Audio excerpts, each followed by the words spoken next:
हम बात करेंगे एक ऐसी कंपनी की जो हमेशा प्रॉफिटेबल रहेगी और आपको एक मोटा मुनाफा दे सकती है। नमस्कार, मैं अजीत सिंह स्वागत करता हूं आपके चैनल ठाकुर कैपिटल में।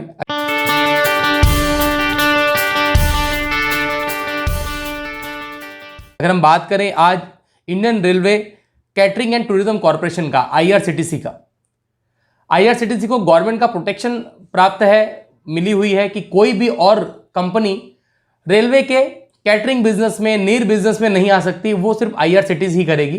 ये गवर्नमेंट ओन कंपनी है और मिनी नवरत्न में आती है।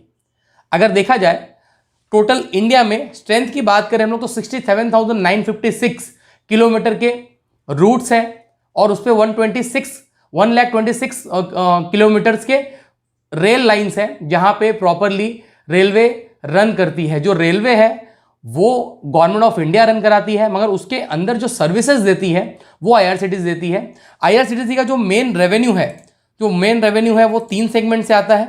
अगर देखा जाए तो एक है कैटरिंग सर्विसेज, जहां से आईआरसीटीसी को आता है 45.89% का रेवेन्यू। उसके बाद है रेल नीर, अगर आप देखें तो जो भी स्टेशंस पे पानी की बॉटल्स मिलती हैं उसका रेवेन्यू है 4.15% का। बाद में इंटरनेट टिकट बुकिंग 2001 के बाद आईआरसीटीसी ने जो सबसे ज़्यादा लोग लाइन लगा के टिकट लेते थे उसको टोटली बदला है और अगर देखा जाए तो आज उनसे रेवेन्यू आता है इंटरनेट बुकिंग से 9.76% का आईआरसीटीसी को। उसका टूरिज्म बिजनेस है, जो टूरिज्म ऑफर करते हैं वो टूरिस्ट के लिए, अगर कहीं किसी को जाना है तो आईआरसीटीसी के बुकिंग के साथ वो मंदिर, टेंपल हर जगह जा सकता है। उस बिजनेस से कंपनी को आता है 27.24% का रेवेन्यू। और स्टेट तीर्थ, जो तीर्थ है अलग अलग, जैसे कि उत्तराखंड में और साउथ में और नॉर्थ में हर जगह जो तीर्थ है वो ऑफर कर रहे हैं। और ये सेगमेंट को बहुत अच्छी तरीके से कंपनी ने मतलब मॉडरेट किया है, अच्छी तरह से ऑर्गेनाइज किया है, जहां से अभी कंपनी को रेवेन्यू आ रहा है तो तकरीबन 13% का रेवेन्यू जनरेट कर रही है।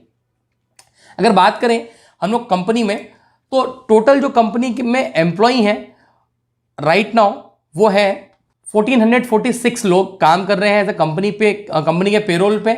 और अगर स्टेशंस देखें तो टोटल 7,300 प्लस स्टेशंस हैं जहां पे आईआरसीटीसी सर्विस देती है। अगर कैटरिंग की बात करें तो कैटरिंग में सबसे ज़्यादा जो रेवेन्यू जनरेट कर रही है वो कैटरिंग से आईआरसीटीसी कर रही है। और अगर ये हम लोग देखें कि जिस तरीके से धीरे धीरे रेलवेज रूट बढ़ते जा रहे हैं, रेलवेज की लाइंस बढ़ती जा रही हैं, इसका फायदा आने वाले टाइम में आईआरसीटीसी को जरूर मिलेगा। और पूरे साल में 80 करोड़ लोग ट्रैवल किए थे 2018-19 के डेटा के हिसाब से। 2020 में तो कोविड था तो बहुत से रिस्ट्रिक्शन थे, पर ये जो डेटा है 2018 और 19 का, उसमें 80 करोड़ लोग ने ट्रैवल किया था ट्रेन से पूरे साल में। और उस 80 करोड़ मतलब प्रॉपरली देखें तो इंडिया में ज़्यादा से ज़्यादा लोग यूज़ करते हैं, ट्रेन ही यूज़ करते हैं, बिकॉज वो एक चीप है और बहुत ईजिली मतलब आपको पहुंचाती है। मतलब रोड के कंपैरिजन में, रोड के कंस्ट्रक्शन, रोड की जो क्वालिटी है उससे अगर ट्रेन की क्वालिटी अगर कंपेयर करें तो ट्रेन ज़्यादा सस्ता भी पड़ता है और अच्छा भी पड़ता है, तो लोग ज़्यादा करके इंडिया में ट्रेन को ही प्रेफर करते हैं। अगर देखा जाए इंडियन रेलवे में तो 2 करोड़ लोग प्रॉपरली हमेशा ट्रेन में रहते हैं इंडिया में और प्रॉपरली ट्रैवल करते हैं। तो आप ये देख सकते हैं कितना बड़ा मार्केट है आईआरसीटीसी के लिए सर्व करने के लिए, कि उनको 2 करोड़ लोग को पर डे हर दिन सर्व करना है। आईआरसीटीसी का ऐसा कुछ नहीं है कि मतलब उनको वेट करना है, उनके पास प्रॉपरली पैसेंजर आएंगे और उस पैसेंजर्स को उनको प्रॉपरली सर्विस देनी है।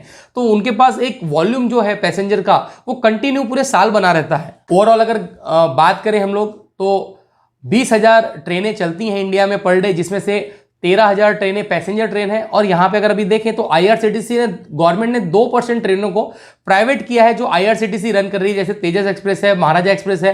तो आप ये देख सकते हैं कि आने वाले टाइम में अगर आईआरसीटीसी अगर खुद भी ट्रेन रन करती है तो उसका रेवेन्यू का भी बेनिफिट आईआरसीटीसी को होता हुआ दिखेगा। अभी देखें तो 417 ट्रेनों में प्रॉपरली पेंट्री कार्स हैं जहां से वो प्रॉपरली सर्विस देते हैं। मतलब इतनी ट्रेन हैं जिसमें उन्होंने प्रॉपरली किचन्स बनाए हुए हैं और रूम्स और होटल्स भी अभी प्रोवाइड कर रहे हैं। आप ये देखें कि आईआरसीटीसी अपने बिजनेस को किस तरह से डाइवर्सिफाई कर रहा है। एक तो कैटरिंग बिजनेस उनका है जो उनकी मोनोपोली है कि कोई और वहां पे एंट्री नहीं कर सकता। दूसरा जो रेल नीर है, जो वहां पे जो भी उनके स्टेशंस पे जो बिकेंगी पानी की बोतल्स, वो रेल नीर ही बिकेंगी। उसके बाद जो टूरिज्म है, टूरिज्म का आप ये देख सकते हैं कि अभी फ्लाइट्स की भी टिकट बुकिंग आईआरसीटीसी प्रोवाइड करती है कि आप फ्लाइट्स भी बुक कर सकते हैं आईआरसीटीसी के पोर्टल पे जाके। अगर किसी दूसरे के पोर्टल पे जाके अगर कोई करता था तो पहले वहां पे 200 से 250 रुपए ज्यादा देने पड़ते थे, मगर आईआरसीटीसी ने वो कॉस्ट को बहुत ही कम किया है। अगर टिकट के बिजनेस में देखें तो टिकट का बिजनेस में काफी अच्छा रेवेन्यू जनरेट किया है। अगर देखें तो आईआरसीटीसी का जो ऐप है वो 4.5 करोड़ लोग ने डाउनलोड किया है, जहां से उनको अच्छा खासा वॉल्यूम आता है कि किस तरीके से पहले टिकट बुकिंग का क्या था, कितने परसेंट में टिकट बुकिंग होती थी, और अभी ई टिकट कितने परसेंट से बुकिंग हो रही है, प्रॉपर्ली आप यहां पे देख सकते हैं। अगर हम आईआरसीटीसी का फाइनेंशियल जानने की कोशिश करें तो आइए समझते हैं फाइनेंशियल्स कैसे हैं। देखें तो जो कंपनी है वो है 38,826 करोड़ की, जो पी है बहुत महंगा, ये देख सकते हैं 239 करोड़ का, और 239 का पी है। इंडस्ट्री पी भी 239 है। ऐसा क्यों है? क्योंकि कंपनी एक मोनोपोली क्रिएट करती है अपने सेगमेंट में और कोई दूसरा कॉम्पिटिटर नहीं है, इसलिए इंडस्ट्री पी और जो स्टॉक का पी है वो सेम है। रिटर्न ऑन कैपिटल एम्प्लॉयड देखें 16.4% का है। प्रमोटर होल्डिंग देखें तो 67.4% की है। प्लेज जो होल्डिंग है वो 0 है। और उसके बाद अगर हम लोग देखें बुक वैल्यू तो वो 91 रुपीज़ की, और बुक वैल्यू से जो स्टॉक्स है वो बहुत ऊपर, मतलब 20 टाइम्स ऊपर ट्रेड कर रहा है, ये हम लोग चेक कर सकते हैं।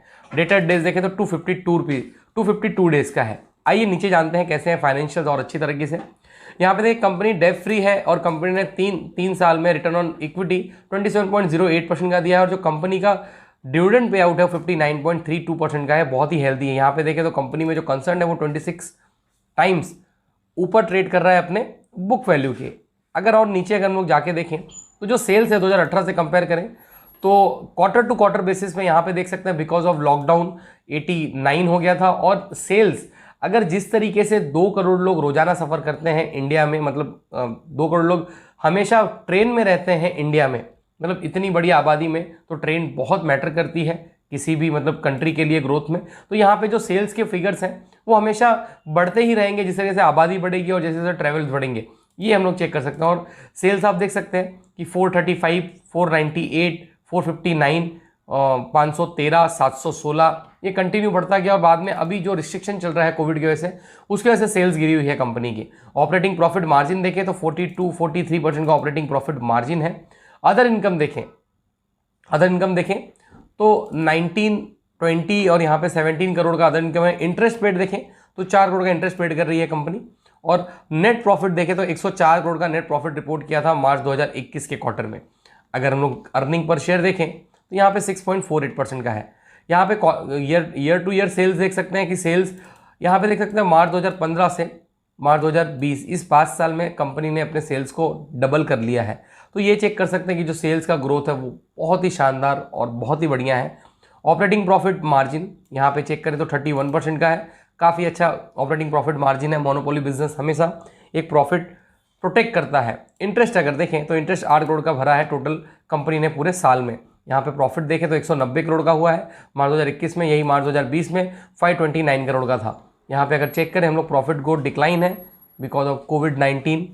यहाँ पे देखें तो जो कैपिटल है, कैपिटल बढ़ाया हुआ है गवर्नमेंट ने। यहाँ पे देखें पहले 20 करोड़ की इक्विटी इशू थी, अभी 160 करोड़ की इक्विटी इशू है। रिजर्व भी देखें तो रिजर्व भी अच्छी तरीके से बढ़ा हुआ है कंपनी के पास। और कैश फ्लो देखें तो अभी cash flow, net cash flow negative है। ऑपरेटिंग एक्टिविटी से कंपनी का जो कैश फ्लो है वो पॉजिटिव है।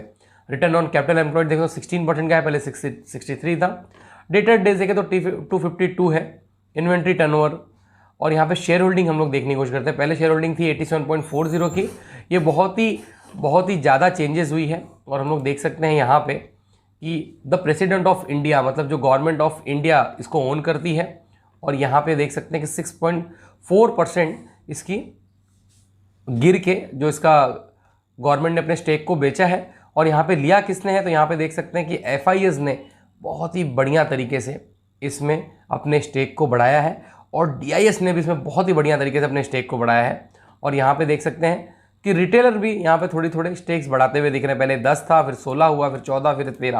वो शायद प्रॉफिट बुक करके बाहर भी निकलते हैं, पर यहाँ पे हम लोग देख सकते हैं कि DIS और FIS ने अच्छी तरीके से बढ़ाया। अगर हम लोग देखें गवर्नमेंट ऑफ सिंगापुर का इसमें अच्छा खासा इन्वेस्टमेंट है। DIS की बात करें तो लाइफ इंश्योरेंस और कॉर्पोरेशन और इंडिया का अच्छा इसमें इन्वेस्टमेंट है। Aditya Birla group, HDFC trust company, तो आप देख सकते हैं कि अच्छे लोगों ने इसमें पैसे डाले हैं। आईआरसीटीसी का जिस तरीके का बिजनेस मॉडल है, जिस तरीके से गवर्नमेंट एक मोनोपोली क्रिएट करती है और उनको प्रोटेक्ट करती है, तो बहुत कम चांसेस है कि आईआरसीटीसी आने वाले टाइम में कोई लॉस करे। और गवर्नमेंट का जो प्रोटेक्शन मिला हुआ है उसकी वजह से ये प्रॉपर्ली प्रॉफिटेबल रहेगी। अगर मैं ये सोचूं कि मैं आईआरसीटीसी के बिजनेस में इन्वेस्टमेंट करना चाहूंगा तो जरूर मैं करूंगा। क्यों? क्योंकि जो एंट्री है किसी दूसरे कॉम्पिटिटर के लिए वो बहुत ही मुश्किल है और एक फिक्स प्रॉफिट कंपनी प्रॉपर्ली बना रही है। और अगर देखें ग्रोथ रेट, तो ग्रोथ रेट भी प्रॉपर्ली ग्रोथ के साथ कंपनी काम कर रही है। अगर हम आपको थोड़ा सा भी स्टॉक मार्केट के बारे में अपडेट कर पा रहे हैं, आपको किसी कंपनी के बारे में बता पा रहे हैं, आईआरसीटीसी के बारे में सही से बता पा रहे हैं, तो इस वीडियो को अपने फ्रेंड और रिलेटिव के साथ भी शेयर करें कि वो भी आईआरसीटीसी का बिजनेस मॉडल को अच्छी तरह समझ सकें। और अगर उन्होंने आईपीओ में पैसा लगाया था और उनको शेयर्स मिले हैं तो उसमें कंटिन्यू बने रह सकते हैं। आप जरूर अपने फाइनेंशियल एडवाइजर से एडवाइस लेने के बाद ही आईआरसीटीसी के बिजनेस में इन्वेस्टमेंट करें। नमस्कार, धन्यवाद।